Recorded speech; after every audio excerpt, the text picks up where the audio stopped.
नमस्कार दर्शकों, मैं हूं हरप्रीत कौर और आप देख रहे हैं आज का इतिहास।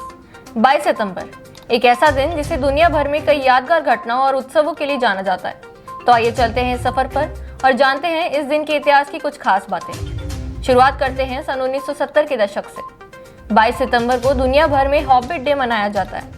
यह दिन मशहूर लेखक J.R.R. टॉल्किन की रचनाओं द हॉबिट और द लॉर्ड ऑफ रिंग्स के प्रिय पात्र बिल्बो बैगिंस और फ्रोडो बैगिंस के जन्मदिन के रूप में जाना जाता है। प्रशंसक इस दिन शायर स्टाइल पार्टियां आयोजित करते हैं, जिनमें भरपूर खाना पीना, कहानी सुनना और फिल्मों किताबों के डायलॉग्स दोहराना शामिल होता है।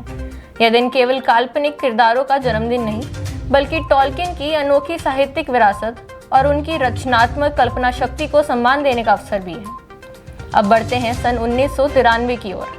22 सितंबर 1993 को अमेरिका के अलाबामा में एक भयानक रेल हादसा हुआ। Amtrak Sunset Limited train Big Bayou Canot पुल पर चल रही थी जब एक बार्ज यानी बड़ी नाव पुल से टकरा गई और रेल की पटरियां क्षतिग्रस्त हो गई। इस कारण ट्रेन पुल से गिर गई और पानी में डूब गई।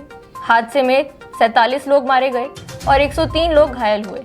यह घटना एम्ट्रेक के इतिहास में सबसे घातक रेल दुर्घटना मानी जाती है। हादसे के बाद अमेरिका में रेल सुरक्षा बढ़ाने और पुलों की मजबूती सुनिश्चित करने के लिए कई कदम उठाए गए। यह हादसा आज भी रेल सुरक्षा के लिए एक महत्वपूर्ण चेतावनी है। अब चलते हैं सन 1962 में। 22 सितंबर 1962 को अमेरिकी राष्ट्रपति अब्राहम लिंकन ने इतिहास बदलने वाला ऐलान किया, इमेंसिपेशन प्रोक्लेमेशन, यानी दास मुक्ति की घोषणा की। इस घोषणा के तहत उन्होंने ये साफ कर दिया कि अगले वर्ष 1 जनवरी 1963 से अमेरिका के सभी विद्रोही राज्यों में दास प्रथा को समाप्त माना जाएगा। यह घोषणा अमेरिकी गृह युद्ध में एक निर्णायक मोड़ साबित हुई। लिंकन का यह कदम केवल दासों की स्वतंत्रता का संदेश नहीं था, बल्कि मानवाधिकार और समानता की दिशा में भी एक ऐतिहासिक शुरुआत थी। 22 सितंबर 1962 दुनिया भर में आज भी स्वतंत्रता और न्याय के प्रतीक के रूप में याद किया जाता है।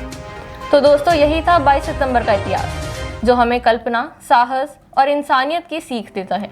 इतिहास हमें बार बार याद दिलाता है कि हर घटना हमें सीख और प्रेरणा देती है, ताकि हम भविष्य में और बेहतर फैसले ले सकें। कल फिर मिलेंगे एक नई तारीख और एक नई कहानी के साथ। धन्यवाद।